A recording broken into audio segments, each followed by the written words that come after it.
कैसे संगठित होकर के जनता अपना कर्जा माफ करवा सकती है। साथियों, आपको पता होगा मैं पिछले लगभग 2 महीने से कर्ज मुक्त भारत अभियान चला रहा हूं और बहुत सारे लोग, लगभग 45,000 से ज्यादा लोग हमारे साथ इसमें जुड़ चुके हैं जो चाहते हैं कि उनका कर्जा माफ हो, जिनका यह कहना है कि सरकार की गलत नीतियों के कारण उनके ऊपर कर्जा चढ़ा। साथियों, हम केवल संगठित होकर के ही सरकार से कर्जा मुक्ति अभियान में मदद मांग सकते हैं, सरकार को विवश कर सकते हैं कि सरकार हर व्यक्ति का कर्जा माफ करे। और उसके लिए हमें इकट्ठा होना होगा। 10, 20, 50,000 लोगों से काम नहीं चलने वाला है। मैंने कहा है कि 1 करोड़ लोग, जिस दिन 1 करोड़ लोग संगठित हो गए और उन्होंने कहा कि हाँ, सरकार की गलत नीतियों के कारण हम कर्जे की दलदल में फंसे हैं, उस दिन यकीन मानिए सरकार को सबका कर्जा माफ करना पड़ेगा। और मैं ये नहीं कह रहा कि कोई राज्य सरकार माफ करे या केंद्र सरकार माफ करे, जिसको माफ करना है माफ करे। यदि सरकार की गलत नीतियों के कारण कोई व्यक्ति कर्जे की दलदल में फंसा तो इस सरकार की जिम्मेदारी बनती है कि उसका कर्जा माफ होना चाहिए। साथियों, अपने एंड पर मैं जो कर सकता हूं, मैंने 2 बार वित्त मंत्रालय में अपना डेलीगेशन भेज दिया है, तीसरी बार जाने वाला है। जैसे 1 लाख लोगों का डाटा हमारे पास इकट्ठा हो जाएगा, उनकी जानकारी लेकर के भेजेंगे और उनकी जानकारी गुप्त रखेंगे। उनका नाम जाएगा लेकिन फोन नंबर नहीं जाएगा, ईमेल आईडी नहीं जाएगा। ये जाएगा कितना कर्जा है और जरूरत पड़ेगी तो उनको बुलाया जाएगा और सरकार से कहा जा रहा है केस टू केस देखे। जिन लोगों का ऊपर कर्जा चढ़ा और कर्जा सरकार की गलत नीतियों के कारण चढ़ा या सरकार की गलत नीतियों के कारण उनकी नौकरी छूट जाने के कारण, उनका व्यापार बंद हो जाने के कारण वो कर्जे की दलदल में फंस गए, वो अपना लोन पे नहीं कर पा रहे, ऐसे लोगों की तुरंत मदद होनी चाहिए। और आप सबसे कहूंगा, संगठित रहिए, ज्यादा से ज्यादा लोगों को जानकारी भेजिए। जिस दिन हमारे पास 1 करोड़ लोग इकट्ठा हो गए, मेरा विश्वास करिए सरकार को झुकना पड़ेगा। मैं एक पॉलिटिकल ट्रेनर हूं, मैं जानता हूं नेताओं की नब्ज क्या होती है, सरकार कब झुकती है। जब सरकार को लगता है कि उसका वोट बैंक खिसक रहा है, जब सरकार को लगता है कि हां, अब मुझे फैसला लेना पड़ेगा।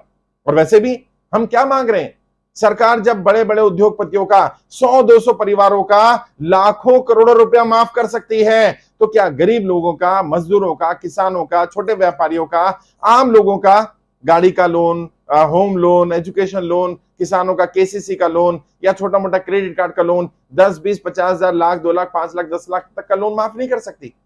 कर सकती है साथियों। अभी सरकार को लग नहीं रहा 50,000 लोग हैं, 1 लाख लोग हैं, नहीं मिलेंगे 1 लाख लोगों के वोट तो क्या हो गया।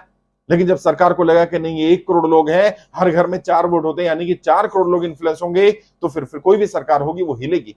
और सरकार में सत्ता में वही आएगा जो कर्जा माफी, पूरी तरह से कर्जा माफी करेगा।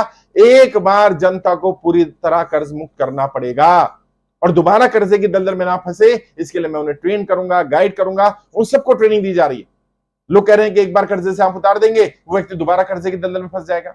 नहीं साथियों, ऐसा नहीं है। लोग मूर्ख नहीं है, लोग बहुत समझदार हैं। एक बार अवसर तो दो, और हो सकता है पहली बार में आपने सबका कर्जा माफ कर दिया, अगली बार 20%, 30% लोग फिर कर्जे की दलदल में फंस जाएं, फिर उनकी मदद करी जाए, उनको गाइड करा जाए, फिर 5% रह जाएंगे। और एक दिन ऐसा होगा, किसी के ऊपर भी बुरा कर्जा नहीं होगा। अच्छा कर्जा हो कोई बुराई नहीं है, वो कर्जा उतरता रहे कोई बुराई नहीं है, लेकिन कर्जे की दलदल से तो निकाला जाए। इसके लिए हमें संगठित होना पड़ेगा, एकजुट होना पड़ेगा। और किसी नेता का विरोध नहीं, किसी सरकार का विरोध नहीं। सरकार से एक जायज मांग कि सरकार अपने स्तर पर स्क्रूटनी कराए, सरकार अपने स्तर पर जानकारी इकट्ठा करे और केस टू केस जिनका लगे कि हां वाकई उनकी मदद करने की जरूरत है, उनके परिवार में कोई कमाई का साधन नहीं रहा है, कोई व्यक्ति कमाने वाला नहीं रहा, या जिसने कर्जा लिया अब उसकी कोई कमाई नहीं रही है, ऐसे लोगों को तुरंत राहत मिलनी चाहिए।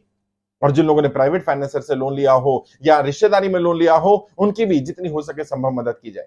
जो ऐप पर अनाप शनाप हायर रेट ऑफ इंटरेस्ट पर लोन दे रहे हैं, जो private financer higher interest rate पर लोन दे रहे हैं, कर्जे की दलदल में फंसाते जा रहे हैं। उन्होंने 10 लाख रुपए लिया और आज 50 लाख रुपए का उनके ऊपर कर्जा हो गया, जबकि वो 20 लाख से ज्यादा पे भी कर चुके हैं। उन्हें कर्जे की दलदल से नहीं निकलने दिया जा रहा है।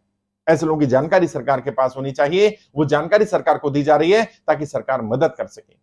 अब तय होगा कि सरकार वाकई जनता की मदद करना चाहती है कि नहीं चाहती है। और यदि सरकार केवल कॉर्पोरेट की मदद करेगी, केवल उनका साथ देगी, तो सरकार में बैठे लोग तय कर लें कि फिर जनता का वोट चाहिए कि केवल कॉर्पोरेट का वोट चाहिए। ये मान करके चलें कि जनता वोट नहीं करेगी अगर जनता को कर्जे की दलदल से नहीं निकाला। और खासकर से नोटबंदी के बाद, जीएसटी गलत लगाने के बाद, कोरोना के कारण जिन लोगों का व्यापार बंद हुआ, जिन लोगों की नौकरियां छूटी, उनका तो तुरंत कर्जा माफ होना ही चाहिए। साथियों, अगर हम संगठित होंगे जरूर हम मिशन में कामयाब होंगे। मैं आपको वचन देता हूं, जब तक एक भी सांस बाकी रहेगी, मैं आपके कर्जा मुक्ति अभियान के लिए लड़ता रहूंगा।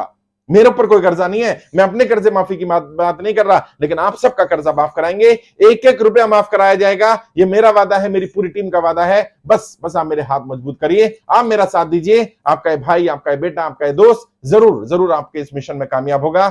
आपका सपोर्ट, आपका साथ मिलता रहेगा। यहीं पर फॉर्म का लिंक मिल जाएगा। ज्यादा जितने व्हाट्सएप ग्रुप में सब में शेयर करिए फॉर्म का लिंक। वीडियो मिल जाएगा, वीडियो देखिए, लोगों को दिखाइए कि कर्ज मुक्त अभियान है क्या, कैसे हम लोगों को कर्जे की दलदल से बाहर निकालने वाले हैं, और क्यों हम चाहते हैं कि कर्जा मुक्त अभियान हो। सरकार में आने वाले लोग या सरकार में बैठे लोग ये तय करें कि उन्हें कर्जा माफ करना होगा, देश के एक एक नागरिक को कर्जे की दलदल से बाहर निकालना होगा।